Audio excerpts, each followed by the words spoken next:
Yes, sir. My name's Sean Murphy, a resident of the Democratic People's Republic of Farragut. If you live in Farragut, you can make a change in August. I want to thank Nate. I met you here a couple of years ago, and we had a great conversation. And one of the things that's going on is we have all these different factions, I should say. And I want to stop the communist Democrats because the reason why I live in Tennessee is I'm from a communist state called Connecticut. And I think we have a lot more in common than we don't. Nate, you and I voted for different people. And I just want to say, you're still my friend. Absolutely. Can I call you a Nazi? Am I supposed to do that? I'm joking.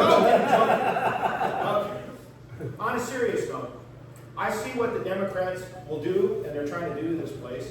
I see what happens when you have the regular folks here who are not engaged and not involved. We've seen the results in Farragut, with all these massive apartments and all this crazy stuff. So I came up with two separate ideas that I want to run by, and hopefully, if you folks like them, I'd like other clubs to support it. Brian, we've talked about this. Number one, I would like to see the Republican clubs come out and say, we want closed primaries. And I thought, I'll throw an idea out, see if it works for you folks. We need just really two things. You have to register as a Republican, which is pretty commonplace. I did that in Connecticut. And the other thing that you have to do is if you're a Democrat, you can't vote in the next set of primaries in the Republicans. And the Democrats admit, we saw this with Courtney Durrett, she actively admitted she was voting. We can't have that. So I was hoping that a lot of the Republican clubs would get behind just that as a minimum. Close the primaries, you got to register, and then if you voted as Democrat in 2026, you can vote Republican in 2030. You have to sit out one set of primaries. And that's the way I think we can all agree on that. We may not agree on candidates or certain policies. And while we're on this, Senator Briggs, you and I disagreed, and I want to thank you for the bill we talked about. He did something super. We've got to be at a point where we say we don't agree with each other, but we can still be friends. Buddy, that's how, yeah. And I want to be an example of that. I'm an in-your-face guy. I grew up outside New York City. It's just our style. I've tempered it a lot here. Thank you, Brian, for teaching me this. But he does. He spent a lot of time with me. I have a lot of things.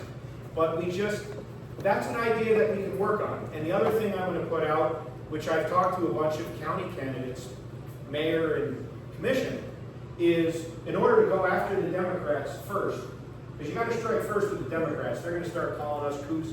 It's like, you're the guys who put books in schools that teach kids there's 130 genders. You're calling me crazy? But they do, and it's where it is. But I'd like to challenge our county commission candidates, the Republican-endorsed candidates, if they will do two things. And I think this will also help us come together. One, let's open the books. Let's see where every dollar goes.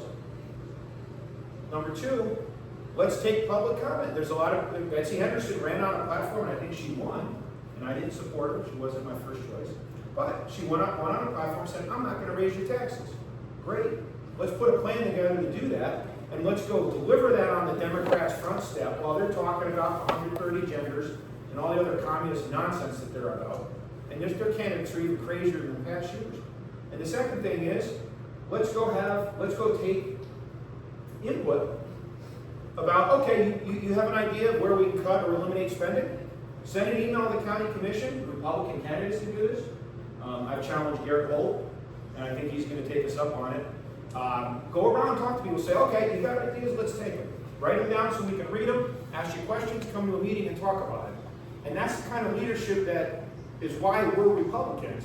Because we don't go out and do what the crazy King Cannon does in the city, spending money on Gay Pride Month, and you will have see how much their budget is compared to the county. Like, they don't even have anything.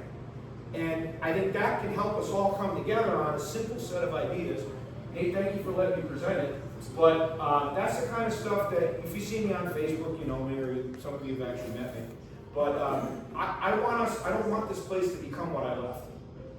And I see a lot of habits that went on in the early 90s in Connecticut that makes me very uncomfortable. And I don't want these people, I don't want to live in Will County. I moved to Tennessee for a reason. So thank you for the audience. Should I take any questions or sit down? Or what? No, thank you for speaking. Okay, thank you for having me.